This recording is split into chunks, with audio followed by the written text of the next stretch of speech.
Welcome to Aspire to Inspire, the podcast version of my reflections on life, work, and everything in between. I'm your host, Antonio Garcia Cancino. And if you'd like to read more essays like this one, you can find them on my Substack at substack.com/@agc1988. Today, I want to explore something simple, quiet, and deeply human. The reality that we never really know what other people are carrying. It's an idea that might sound familiar, but when you pause and sit with it, it opens a different kind of tenderness. So let's spend a few minutes together in this space. There are days when the world moves quickly. People rush past us, in hallways and meetings and traffic, and all we see is the surface of their expression. A frown, a distant stare, a clipped tone, and our mind almost immediately fills in the blanks. But beneath that surface, there's almost always something more subtle happening. A worry they woke up with, a memory that stayed longer than they expected, a bit of exhaustion they don't know how to explain. And it made me wonder how often I've misread someone simply because I assumed their moment was about me, when in reality, I was just standing in the path of their unseen storm, or their grief, or their fear, or something as small and as real as a night of bad sleep. Some perspectives say we live in constant negotiation between our inner world and the outer one. Others see it as layers we carry, shifting from circumstance. None of these are absolute truths, but each one offers a lens. And part of me kept returning to the thought, how much do we actually know about the weight someone brought into the room? The more I sit with this idea, the more it reveals itself in quiet moments. Most people are carrying something. Not always dramatic, not always life-altering, but something. A responsibility they didn't choose. A certainty they're hoping will resolve. A quiet ache they haven't found words for. Different traditions describe this differently. Some call it the shadow self. Some speak of emotional residue. Some see it as the ordinary suffering of being human. And maybe they're all pointing to the same thing. That there's always a hidden story behind every hello. I think about the times I've crossed paths with someone who seemed distracted, cold, or abrupt, only to find out later that they'd been dealing with something heavy. Not sharing it, not showing it, just managing it as best they could. And then I think about the opposite, the times I've been the one carrying something quietly, while still trying to appear composed, productive, quote-unquote, fine. And a quiet thought appears.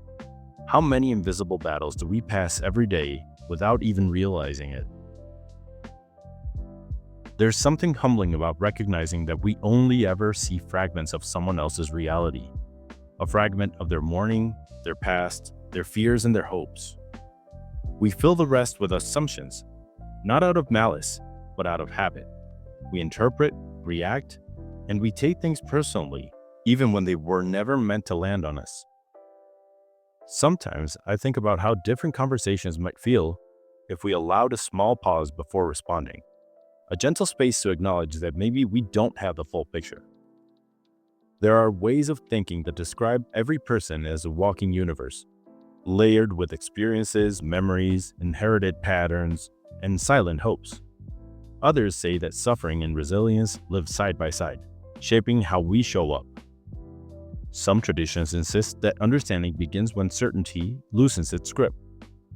And maybe all of these ideas can coexist, because life rarely fits into just one explanation. I think back at the times in my own life when I was struggling, yet managed to move through the day as if everything was normal. How strange it felt when someone was kind to me without knowing anything at all. How that tiny gesture, a soft word, a bit of patience, a small moment of presence, was enough to make the weight feel just a bit lighter. And it led me to wonder whether kindness isn't always about fixing or helping.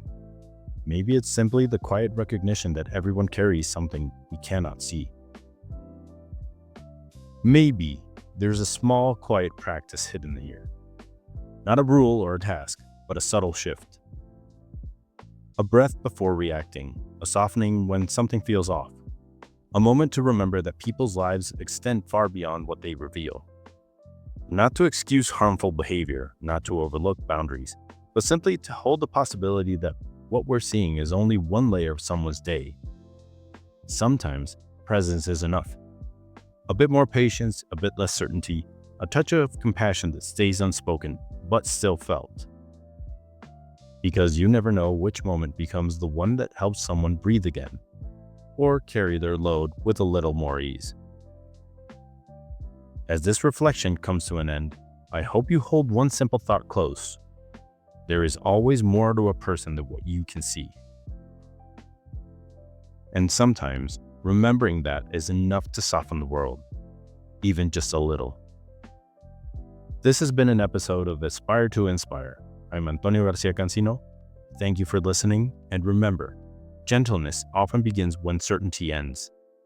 If you'd like to read more, you can find my writings at substack.com/@AGC1988. Until next time, let's aspire to inspire.